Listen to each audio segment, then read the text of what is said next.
우리 옆 사람들과 인사합니다. 참 잘 오셨습니다. 큰 은혜 받으시기 바랍니다. 오늘 저녁 여러분들 정말 잘 오셨습니다. 이 저녁에도 또 예비하신 하나님의 은혜들이 여러분 모두에게 넘칠 수 있기를 간절히 바랍니다. 종교 개혁가들에 대해서 생각해 보고 있습니다. 종교 개혁 이전에 종교 개혁의 선구자들로 정말 최초의 또 진정한 종교 개혁자이신 예수 그리스도를 시작으로 어거스틴, 그리고 발도, 그리고 위클리프, 그리고 후스, 그리고 루터, 그리고 쯔빙글리에 대해서 우리가 생각해 보았습니다. 또 사보나롤라까지 우리가 생각해 보았죠. 그런데 이제 제가 지난 시간에 쯔빙글리에 대해 생각하면서 멜랑크톤을 먼저 생각하고 쯔빙글리를 생각했으면 좋았을 텐데 라고 말씀을 드렸는데, 바로 오늘 그 멜랑크톤, 또 뭐 멜랑이톤이라고도 하는데, 이 멜랑이톤에 대해서 한번 생각해 보려고 합니다. 이 멜랑이톤은 독일 사람입니다. 자, 첫 번째 사진 한번 보여주세요. 멜랑이톤 사진. 저렇게 생긴 사람입니다. 멜랑이톤, 필립 멜랑이톤인데, 이 멜랑이톤은 루터가 종교 개혁가로서 성공할 수 있었던데 가장 큰 뒷받침이 되었던 사람이다 라고 생각하면 돼요. 사실 멜랑이톤에 대해서 그 자신이 한 일들에 대해서 말할 것은 많이 있지 않아요. 그런데 이 마르틴 루터가 종교 개혁에, 글쎄요, 뭐 마르틴 루터가 종교 개혁에 성공했다라고 말하기도 쉽진 않지만, 어쨌든 훌륭한 종교 개혁가로 우뚝 설 수 있는데 가장 큰 뒷받침이 되어준 사람, 그 사람이 바로 멜랑이톤이에요. 어떻게 했냐면, 이 마르틴 루터는 어떤 주도적인 생각을 가지고 또 어떤 슬로건을 가지고 앞에서 주도적으로 종교 개혁을 진행해 나가는 그런 사람이었다면, 이 멜랑이톤은 마르틴 루터가 주장하는 그런 내용들을 학술적으로, 교리적으로 잘 정리만 할 뿐만 아니라 책도 만들어서 내고 함으로 말미암아 이 마르틴 루터의 종교 개혁 사상을 모든 사람들에게 이해시키고 전달하는, 특별히 마르틴 루터의 종교 개혁이 만약에 이 멜랑이톤이 없었다면 서민들, 일반 사람들에게는 먹혀 들어갔을지 모르지만, 그러나 배운 사람들, 좀 높은 수준에 있는 사람들, 고위직에 있는 사람들, 이런 사람들에게는 이 마르틴 루터의 종교 개혁이 먹혀 들어가지 않을 수도 있었어요. 그러나 이 멜랑이톤으로 말미암아서 전반적으로 아래 일반 서민으로부터 높은 어떤 고위층에 있는 사람이나 지식층에 있는 사람들까지도 이 마르틴 루터의 종교 개혁이 먹혀 들어갈 수 있도록 큰 역할을 한 사람이 바로 멜랑이톤이다. 자, 다음 사진 한번 보여줘 보세요. 그 사진 아까 처음에 보여줬던 사진. 자, 이 사진 보시면 이제 여러 번 보여줬던 사진이죠. 보름스에 있는 그 마르틴 루터 종교 개혁 기념비인데, 여기 있는 사람들 우리가 지금까지 여러 가지로 생각을 해보았어요. 자,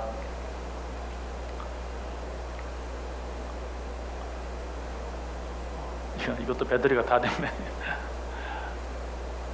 자, 여기 이제 루터가 있습니다. 제일 먼저 이 루터 주변에 있는 네 사람들, 그 사람들이 뭐 지금 뭐 여기 발도, 사보나롤라, 위클리프, 그 다음에 또 한 사람이 후스, 이렇게 마르틴 루터의 전에 있었던 마르틴 루터의 종교 개혁의 선구자 역할을 한 네 사람이 이 밑에 이렇게 있습니다. 다 생각해 보았어요. 다시 한번 말씀드립니다. 발도, 사보나롤라, 위클리프, 그리고 보이지 않는 뒤쪽에 얀 후스, 이 네 사람 우리가 다 생각해 보았어요. 자, 그리고 이제 이쪽에 있는 사람이 바로 멜랑이톤입니다. 오늘 우리가 공부하고 있는 멜랑이톤. 이제 지난 시간에 공부한 쯔빙글리는 여기 없어요. 왜? 쯔빙글리는 루터와는 관계가 별로 없어요.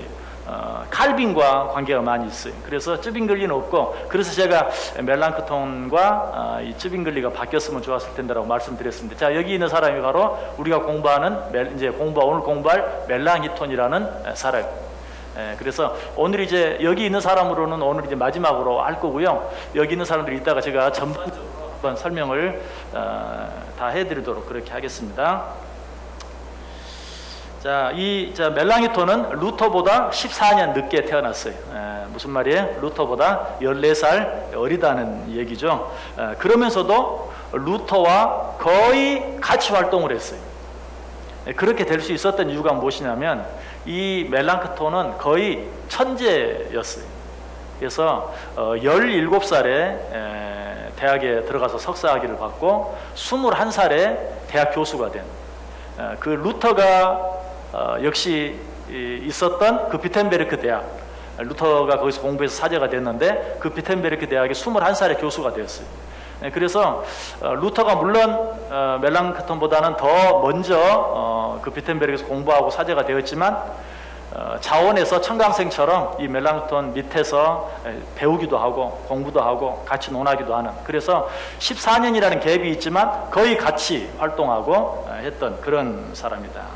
그래서 루터보다는 14년 늦게, 칼빈보다는 12년 먼저, 그래서 이 루터와 칼빈 사이를 서로 연결해주는 그런 가교 역할을 한 사람이 바로 멜랑이톤이다. 이 멜랑이톤의 어머니는 당시 그 히브리어의 대가였던 로히힐린이라는 사람의 조카딸이었어요. 자, 아까 금방 보여준 사진 한번 다시 보여줘 보실래요? 방금 보여줬던 그 동상 기념비. 예. 자, 제가 멜랑이톤, 이 멜랑이톤의 어머니가 누구였는가? 지금 여기 있는 사람이 로히힐린이라는 사람이에요. 로히힐린. 그런데 이 로히힐린의 조카딸이, 이 로히힐린의 조카딸이 멜랑이톤의 어머니다. 복잡하죠? 그냥 그런 줄 알으세요. 한번 듣고 지나가세요. 오늘 끝나면 다 잊어버릴 테니까. 그런데 이 로히힐린이라는 사람이 어떤 사람인가? 이 사람은 아주 당대 히브리어, 그러니까 구약 성경이 기록되어 있는 히브리어의 대가였어요. 지금 뭘 얘기하려고 그러냐면 무슨 조카딸 어쩌고 이게 아니고, 이 멜랑이톤이 태어난 가문이 그 옛날에 히브리어의 대가인 로힐린의 조카딸의 아들로 태어났다. 그래서 아까 멜랑이톤이 천재라고 말했는데 그 천재 소리를 들으면서 잘할 수 있었던 그런 배경이었다.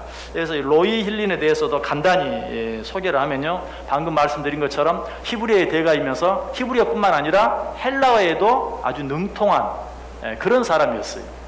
그래서 사실은 이 멜랑이톤이 비텐베르크 대학의 교수가 21살이 일찍 될 수 있었던 것도 사실은 비텐베르크 대학에서 로히힐린 교수를 초빙을 했어요. 헬라어와 신약성경에 기록되어 있는 헬라어와 구약성경에 기록되어 있는 히브리어의 대가인 이 로히힐린을 교수로 초빙했는데, 로히힐린이 나는 나이가 너무 많다, 내 손자인 멜랑이톤이 있는데 그가 아주 나이는 어리지만 천재적인, 특별히 언어에 대해서 놀라운 그런 재능을 가지고 있다라고 추천을 해서 이 멜랑이톤이 비텐베르크 대학에 21살에 교수로 갈 수 있었어요. 그래서 이 로히힐린이라는 사람이, 이 사람도 여기 지금 종교개혁비 어쨌든 들어가 있잖아요. 멜랑이톤의 할아버지라고 넣어준 게 아니에요. 이 로히힐린도 종교개혁에 굉장히 어떤 영향을 크게 미쳤기 때문에 여기 들어갔는데, 어떻게 영향을 미쳤는가? 사실은 이 사람이 어떻게 종교개혁에 영향을 미쳤는지 말할 게 하나도 없어요. 이 사람은 그냥 언어학자였고, 뛰어난 언어학자였고, 그러면서도 인문주의, 당시 르네상스의 문화를 주도해가는, 아니 주도해갈 뿐만 아니라 르네상스 문화가 꽃피게 할 수 있는 그런 역할을 주도적으로 감당했던 아주 인문주의학의 역시 또 대가예요. 근데 르네상스라는 게 뭔가, 그러니까 당시의 사람들은요 이렇게 생각할 줄을 몰랐어요. 그렇게 말하면 당시 사람들은 바보였는가, 그런 게 아니고 뭔가를 생각하고 고민하고 연구하고 이런 것에 아주 익숙하지 못한 사람들. 그러니까 당시에 무슨 황제, 교황이 하라고 하면 하라고 하는 대로, 시키면 시키는 대로, 이렇다고 하면 이런 대로, 저렇다고 하면 저런 대로 그냥 따라가는 사람들이었어요. 그런 사람들에게 스스로 생각하고 연구하고 고민하고 질문하게 만든 것이 바로 소위 르네상스라는 거예요. 여러분 르네상스라는 말은 많이 들어봤죠? 어떻게 보면 부흥인데, 어떤 그 문화적인 대부흥 운동인데, 그 르네상스가 꽃피게 하는데 이 로이일리나 사람이 큰 역할을 했어요. 그래서 그런 당시의 분위기가 종교 개혁이 일어날 수 있는 그런 어떤 환경과 여건을 만들었다. 그래서 뭐 로이일린이 무슨 뭐 종교 개혁에 막 동참하고, 사실은 이 로이일린은 멜랑이톤이 루터와 함께 종교 개혁 운동을 한다고 하니까 반대했어요. 너 그 일 하지 말아라. 너 그 일 하면 너 출세 못 한다. 이런 식으로 이 할아버지 뻘인 이 로이일린이 반대했어요. 그런데 어떻게 저기 설 수 있었는가? 그럼에도 불구하고 그의 그 인문주의학에 대한 그런 부흥, 르네상스에 대한 그런 어떤 부흥, 이런 것들이 종교 개혁의 발판을 만들어 놓았다. 그런 어떤 시대적인 배경 속에서 종교 개혁이 일어날 수 있었다 하는 그런 측면에서 로이일린이 여기 이렇게 자리를 잡고 있는 것이 바로 저 로이일린이 오늘 우리가 공부하는 멜랑이톤의 그런 할아버지였다는 것입니다. 자, 이제 그 다음 사진이요. 저게 이제 바로 로이일린입니다. 할아버지라고 그러는 젊은 사진이 나오니까 좀 그러네요. 그 다음 사진, 로이일린만 따로 떼어서 지금 아까 있는 그 동상 가운데 있는 떼어놓은 사진이고요. 그 다음 사진, 역시 이제 아까 그림으로 본 사진에 그 사진이죠. 자, 그 사진에서 잠깐요. 이제 여기 보면 이제 이 사진을 이제 다시는 못 보게 될 것이기 때문에, 왜냐하면 루터가 지나가고 이제 칼빈으로 가면 이제 이 사진과는 상관이 없는 그런 이제 종교개혁이 진행이 됩니다. 자, 그런데 자, 미안하지만 아까 맨 처음에 보여줬던 그림으로 된 이 사진 한번 다시 한번 찾아서 보여주실래요? 예, 자, 여기. 자, 이제 루터 공부했습니다. 그리고 발도, 사보나롤라, 그 다음에 위클리프, 이 뒤에 있는 후스 공부했습니다. 그리고 여기 이제 멜랑이톤 공부했고, 멜랑이톤의 할아버지 로이힐린 했습니다. 그런데 지금 여기 몇 사람 더 있죠? 여기 한 사람, 그리고 요 뒤에 지금 여기 또 한 사람, 그리고 요 사이에 한 사람, 세 사람 있어요. 이 세 사람은 다 여자입니다. 다 여자들입니다. 누굴까? 이제 종교 개혁가는 아니기 때문에 간단히 설명을 하면, 제가 지금 뭐 정확히 누가 누군지, 아마 여기 있는 사람이 아우구스 부르그. 근데 이건 사람을 가리키는 게 아닙니다. 당시 종교 개혁에 있어서 중요한 운동이, 중요한 회의나 중요한 사건이 있었던 지역입니다. 그런데 이 동상을 만드는데 어떤 지역, 예를 들면 여기다 서울에서 중요한 역할이 있었다. 그래서 서울을 여기다 만들어 놓을 수는 없잖아요. 그래서 아우구스 부르크라는 지역을 상징하는 아우구스 부르크 상, 한 여자를, 그 도시를 상징하는 그런 것으로 만들어 놓았어요. 그리고 또 아마 이 뒤에 있는 사진이 막데부르크, 다 독일 동네 이름입니다. 함부르크 뭐 이렇게 말하잖아요. 그런 것처럼 아우구스부르크, 그 다음에 이 뒤에는 막데부르크, 그리고 여기는 슈파이어, 이것도 역시 동네 이름이에요. 도시 이름입니다. 아우구스부르크, 막데부르크, 슈파이어. 왜 이런 도시들을 여기다 이렇게 해놨는가?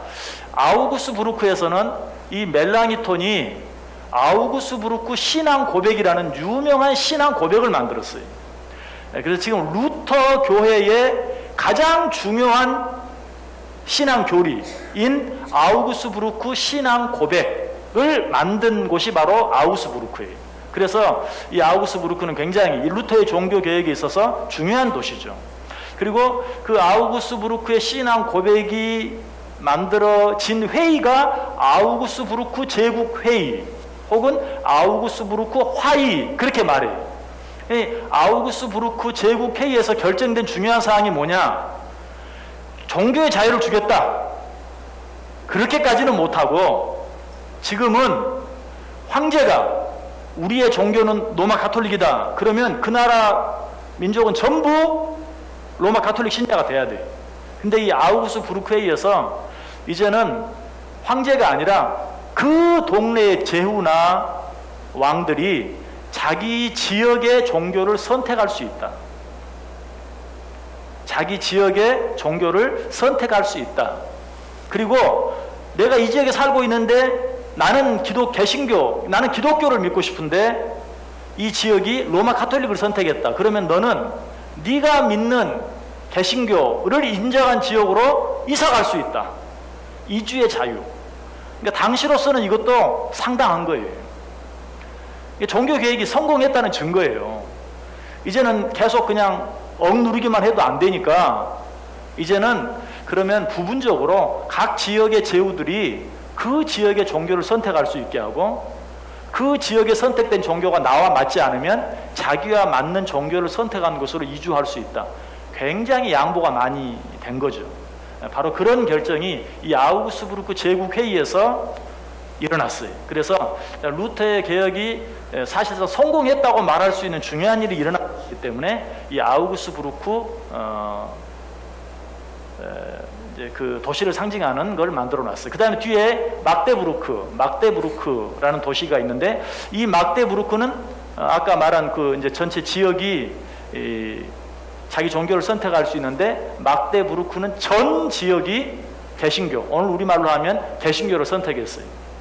그러니까 역시 루터의 종교 개혁에 있어서 굉장히 중요한 하나의 표징이 되는 그런 곳이 됐죠. 그래서 이 막데부르크라는 도시를 상징하는 그러한 여인을 거기 만들어 놓았다.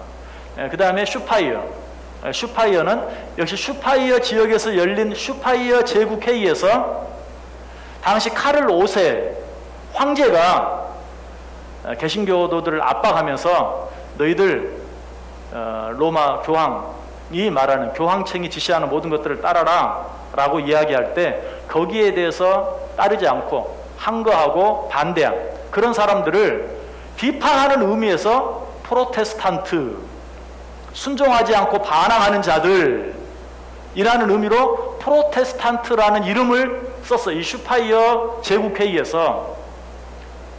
그러니까 이 슈파이어 제국회의에서 오늘 우리가 말하는 프로테스탄트, 개신교라는 말이 처음 생겨났어요. 그러니까 얼마나 우리 종교개혁의 역사에 중요한 곳입니까? 그래서 이 슈파이어라는 도시에서 프로테스탄트라는, 그러니까 사실 좋은 의미로 만들어진 건 아니에요. 말 안 듣고 반항하는 자들이라는 의미. 근데 우리가 사실은 우리 개신교라는 말을 영어로 하면 프로테스탄트거든요. 우리 개신교를 상징하는 프로테스탄트라는 말이 이 슈파이어 종교회의에 생겼다. 그래서 이 세 도시를 상징하는, 여기 밑에 보면 이제 여기 뭐가 하나씩 붙어 있죠. 이제 다른 사진은 안 보이지만 다 이게 뭐냐면 그 도시의 문장들이, 슈파이어 도시의 문장, 아우구스부르크의 문장, 또 막데부르크의 문장들이, 그 지역의 문장들이 새겨져 있어요. 이렇게 지역을 사람으로 형상화해서 표현한 것이다. 자, 이제 이 동상의 모든 의미들을 여러분 다 파악을 했죠. 역시 기억할 필요는 없어요. 그랬다고 그러더라. 그랬다고 그러더라. 그리고 혹시 기회가 돼서 가면 한번 보시면 정말 의미가 심장할 거예요.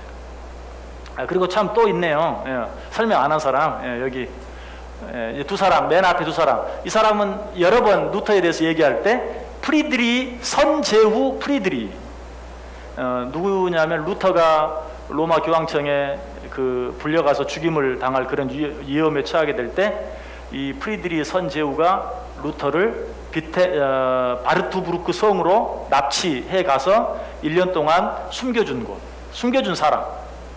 그 일은 대표적인 일이고, 여러 번 이 루터를 정말 위험 가운데서 지켜주고 보호해줬던 사람이 프리드리 선제후. 선제후라는 말은 황제를 선출할 수 있는 선거권을 가진 사람이에요. 굉장히 힘이 막강한 사람이에요. 그래서 이 프리드리 선제후, 이 사람은 칼을 들고 있습니다. 칼을 이렇게 딱 짚고 서 있어요.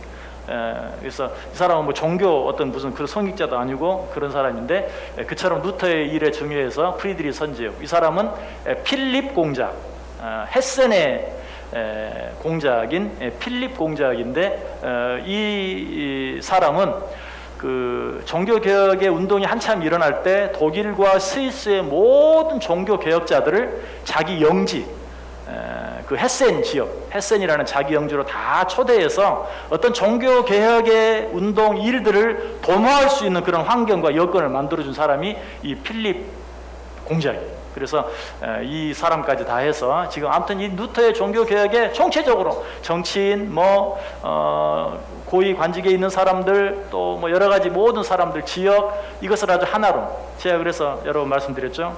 정말 이 종교개혁 기념비는 정말 그야말로 예술이, 너무나 참 잘 만들어 놓았어요.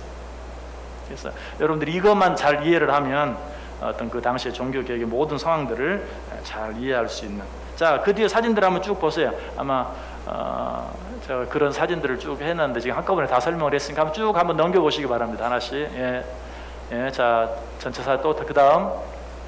예, 로이 일린이고요. 아까 말한 그 멜랑이톤의 이 사람이 헷갈림. 다음 사진 한번 보시죠. 예, 이게 이 사람은 필립 공작입니다. 필립 공작 칼을 짚고 서 있죠. 예, 뒤에 있는 아까 그 사람 로이 일린. 예, 그리고 그 다음 여기는 이제 아우구스 브루크. 예, 그 다음 사진. 그 다음 사진 보여주세요. 예, 슈파이어. 여기 지금 이게 밑에 이렇게 보이잖아요. 이게 그 슈파이어 시의 문장입니다. 예, 그 앞에 같이 아우구스 브루크 한번 보여줘. 그 다음 앞에 여기 지금 잘 안 보이는데 이거는 이제 아우구스 브루크 시의 문장이고 그 다음 사진. 이 사진은 이제 아우구스부르크 시입니다. 아까 그 동상이 아니에요. 아우구스부르크 시 모습을 그냥 한 장 넣었고요. 그 다음 슈파이어 시의 문장이 기록되어 있고 또 다시 다음 사진.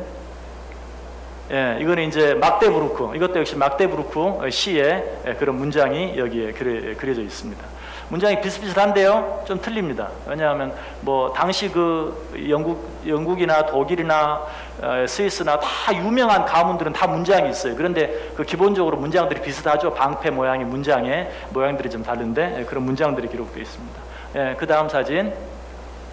자 이제 여기 보면 이게 지금 여기 동상이 두 개가 있습니다. 여기 두 개가 아주 똑같은 모양으로 생긴 동상이 두 개가 있어요. 그런데 사람은 달라요. 여기 있는 사람이 루터고 여기 있는 사람이 멜랑이톤이에요. 왜 제가 이제 이 사진을 넣냐면 이게 지금 루터 황제 비텐베르크, 그 루터가 95개조 반박문을 썼던 교회가 비텐베르크 성교회거든요. 이 비텐베르크 성교회가 바로 이 건너편에 있어요. 이 건너편에 있는데 그 앞 광장에 루터의 동상과 멜랑이톤의 동상이 나란히 있어요. 이거는 이 멜랑이톤의 입장으로 봤을 때는 정말 이거는 놀라운 일이에요. 왜? 루터는 정말 유명한 종교 개혁가고 멜랑이톤은 어떻게 보면 그를 좀 학문적으로 도운 사람이거든요. 그런데 이렇게 나란히 서 있는 이유가 무엇인가? 아까 말씀드렸던 것처럼 루터의 종교 개혁이 성공할 수 있도록 가장 잘 뒷받침했던 사람이라고 인정해 주는 거예요. 그래서 똑같은 모양으로, 지금 여기 뭐 하나는 크고 적게 보이는데 멀리서 그런 거 똑같은 모양으로 광장 양쪽에 하나는 루터, 하나는 멜랑이톤이 이렇게 서 있습니다. 이처럼 그 멜랑이톤의 역할이 중요했고 멜랑이톤에 대해서 후세 사람들이 잘 평가하고 있는 그런 것을 지금 말씀드리기 위해서 이 사진을 넣었습니다. 이 멜랑이톤과 루터를 한번 비교해 보면요, 멜랑이톤은 독일 남부에서 출생을 했고 루터는 독일 북부에서 출생을 했어요. 그게 뭐 중요한가? 그런데 오늘 우리도 어때요?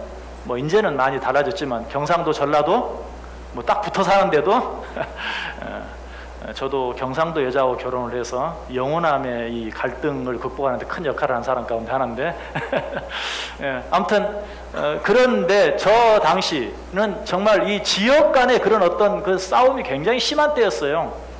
그런데 독일 북부, 남부 그때만 해도 또 말이 또 우리도 그렇죠. 요즘은 이제 뭐 TV, 한 TV 보니까 말이 많이 같아졌지만 옛날에는 다 억양이 다 달라요. 미국은 지금도 남부 발음, 북부 발음이 얼마나 차이가 많이 있는지 몰라요.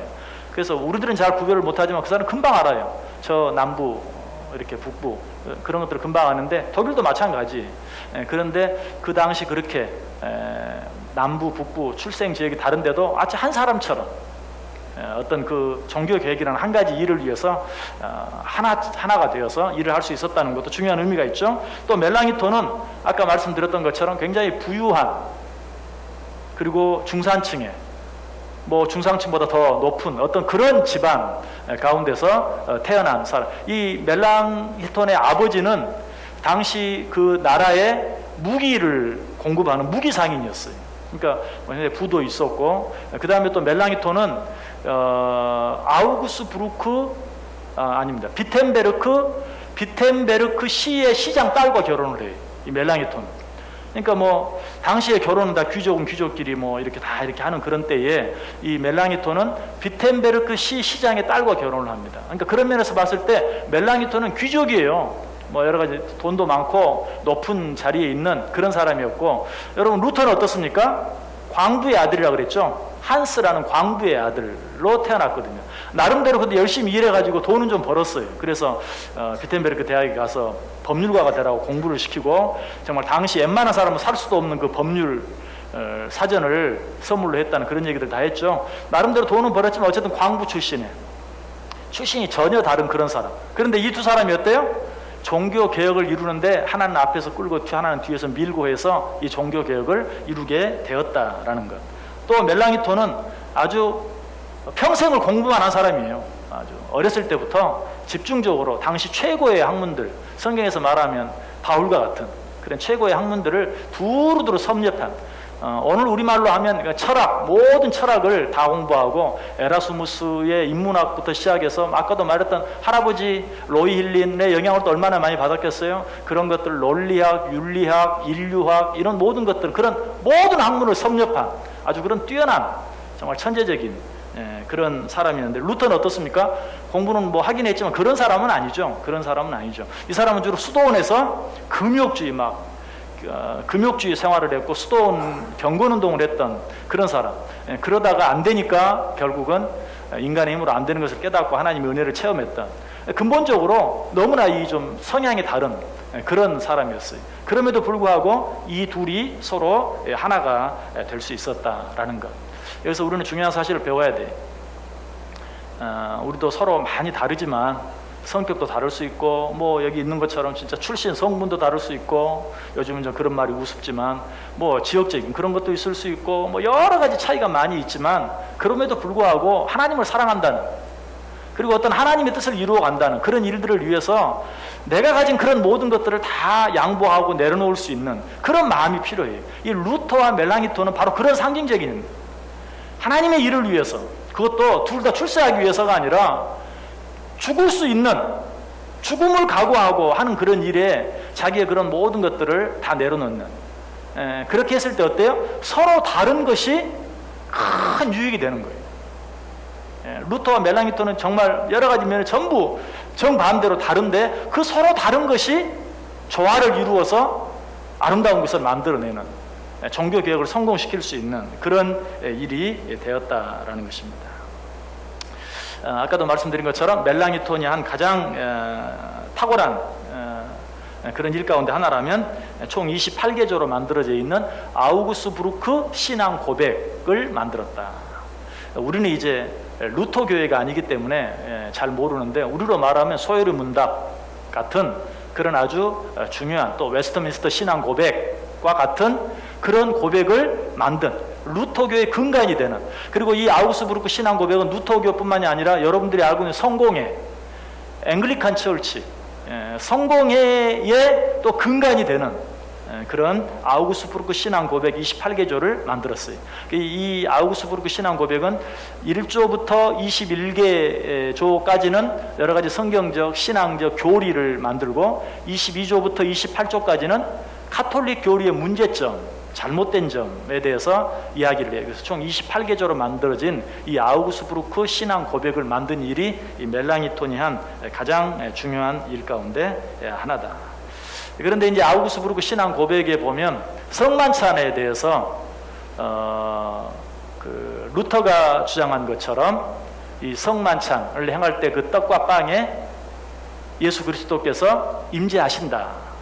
그 떡과 빵이 예수 그리스도의 몸과 피로 바뀌는 것은 아니지만 영적으로 임재한다. 루터가 그렇게 주장했거든요. 근데 멜랑이톤은 이 신앙 고백에는 루터의 사상을 신앙 고백으로 만들었기 때문에 그 루터의 신앙 고백을 인정함으로써 성만찬에는 그리스도께서 영적으로 임재한다라고 아우구스부르크 신앙 고백을 만들었어요. 그러나 자기 자신은 개인적으로, 하지만 나는 그것을 인정하지 않는다. 그래서 멜랑이톤과 루터가 차이를 벌인 딱 한 가지가 있다면, 나는 이 성만찬은 그냥 하나의 상징이다.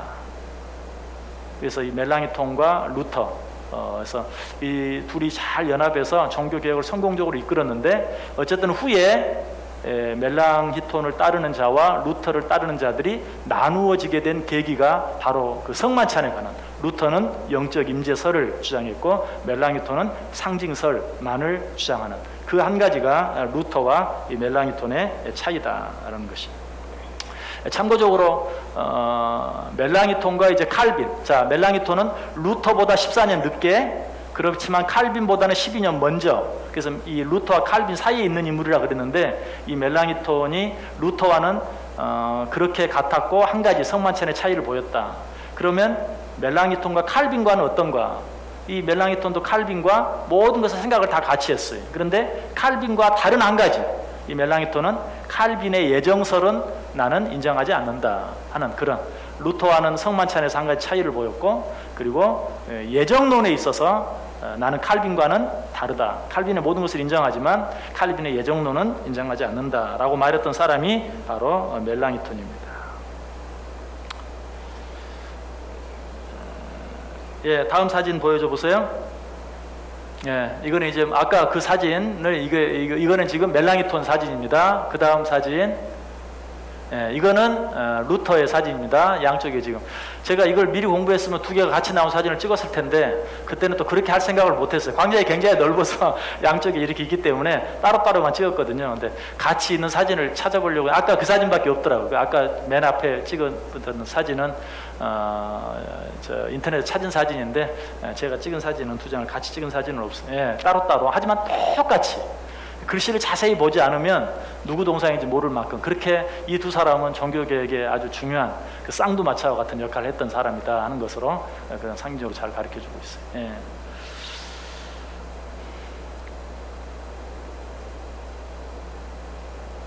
그리고 이제 루터와 이 멜랑히톤의 관계를 가장 잘 표현해 준 그 루터가 한 말이 하나 있어요. 루터가 이제 보름수 종교회에 소집되어서 그 로마 교황청의 신문을 받기 위해서 기다리면서 얼마나 마음이 초조했겠어요. 사실은 이제 거기서 죽을 수도 있는 거예요. 제가 그 사진 보여줬죠. 신발 사진 있죠? 보름수에 루터가 신문을 받던 자리에 그 루터의 신발만 만들어 놓은 그 사진 보여준, 바로 거기에서 이제 신문을 받기 기다리면서 너무나 초조한, 정말 죽을 것인가 살 것인가 하는 그런 위기 앞에서 그 루터가 자기 친구는 아니죠. 한참 어리니까 자기 동역자인 멜랑히톤에게 쓴 편지가 있어요. 그 가운데 이런 말이 있어요. 내가 나의 입장을 철회하지 않아 죽는다 해도 후회는 없다네.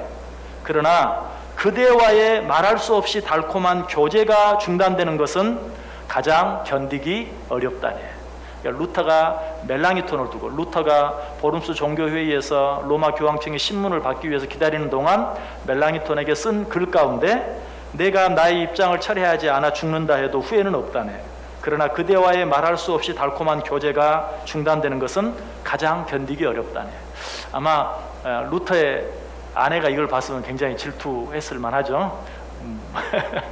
나한테 그런 편지를 보내야지 왜 멜랑히톤한테 그런 편지를 보내는 거. 뭐 아내한테도 그런 편지를 보냈는지는 모르겠는데 아무튼 그처럼 루터와 멜랑히톤의 관계가 얼마였는가. 난 죽어도 괜찮다. 근데 그대와 앞으로 계속 교제를 할 수 없는 걸 생각하니 참 서운하다라는 그런 글을 썼다는 것이.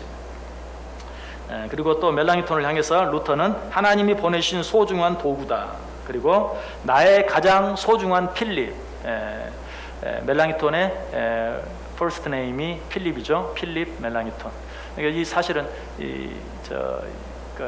퍼스트 네임, 우리말로 하면 이름을 불러준다는 것은 그만큼 친하다는 얘기예요. 친하지 않으면 성을 불러요. 미스터 킴 이렇게 부르면 그 사람은 친한 사람이 아니에요. 이름을 불러줘야 친한 것이죠. 그래서 나의 가장 소중한 필립이라고 그렇게 표현했습니다. 그 다음에 멜랑히톤이 한 또 한 가지 중요한 일은 아까 아우구스부르크 신앙 고백을 만들었다는 것과 신약 강요, 칼빈의 기독교 강요에 버금가는 그런 신학 강요라는 책을 썼어요. 그러니까 칼빈보다 먼저 쓴 거죠. 신학 강요. 이것은 자기가 학교에서 강의한 로마서 강의를 좀 더 잘 정리해서 만든 책인데 신학 강요를 만들었는데 왜 의미가 있는가?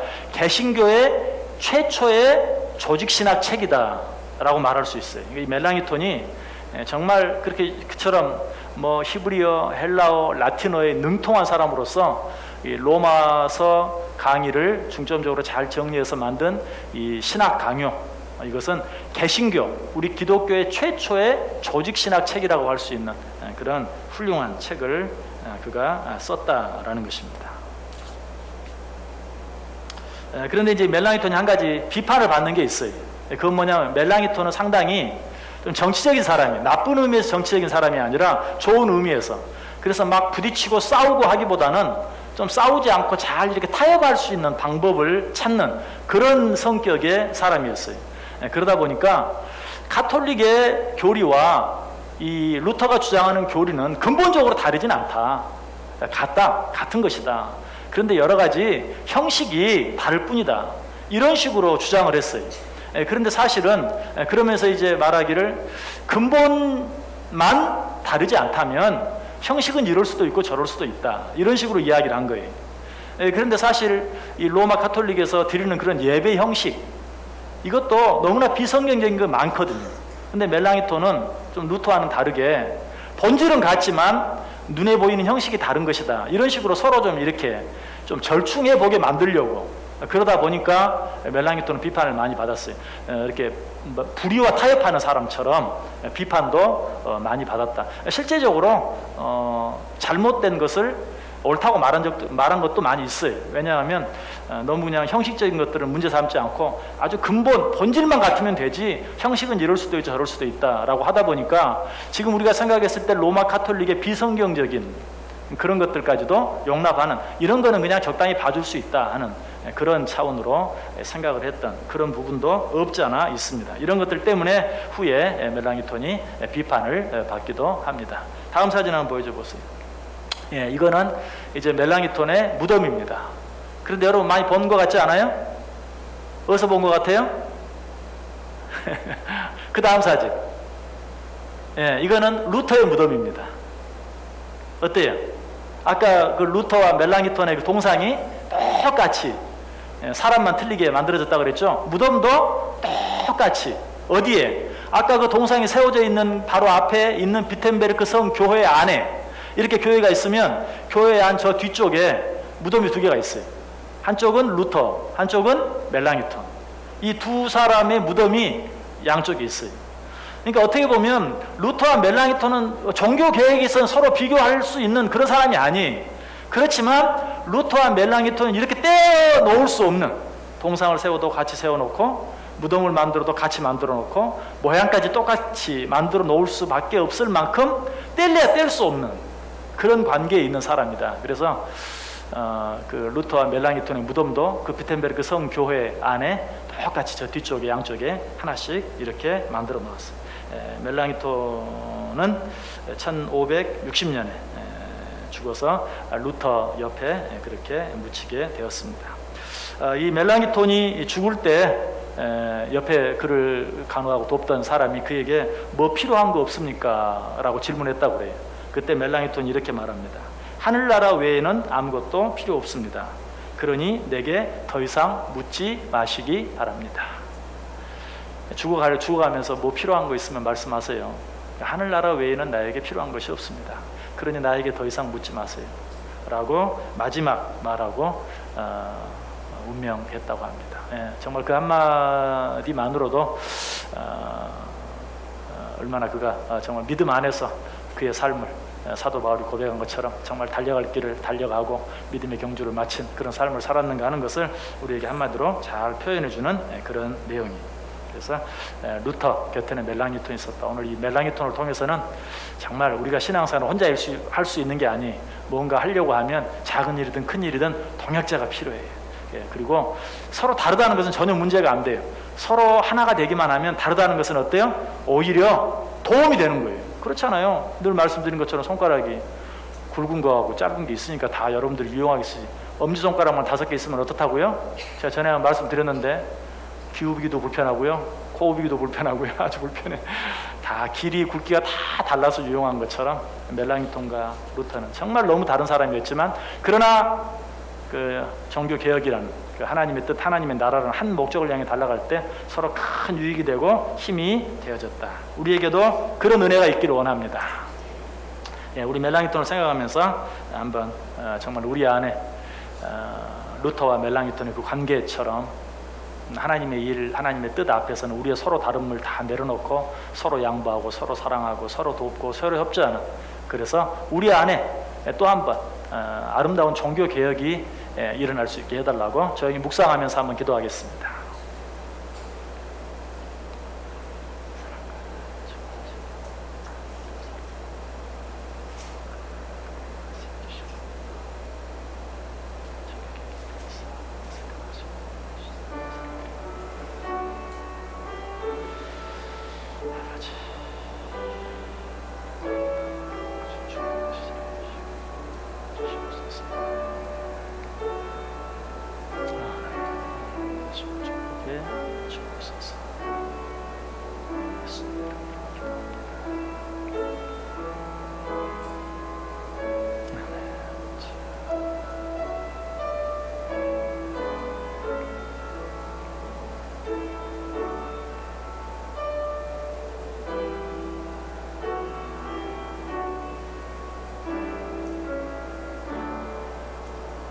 하나님 감사합니다.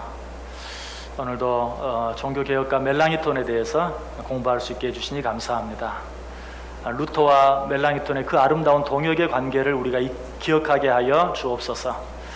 우리가 하나님의 나라를 위해서, 하나님의 뜻을 위해서, 그리고 하나님의 영광을 위해서, 그리고 주의 몸된 교회를 위해서 루터와 멜랑이톤처럼 아름답게 동역하게 하시고, 우리의 다름이 방해가 되는 것이 아니라 오히려 유익이 되고 축복이 될 수 있도록 주님 은혜 내려 주옵소서. 그리함으로 우리 안에, 우리 가정 안에, 우리 교회 안에, 이 나라 안에 또 한 번의 아름다운 종교 개혁이 있게 해 주옵소서. 예수님의 이름으로 기도드리옵나이다. 아멘. 하늘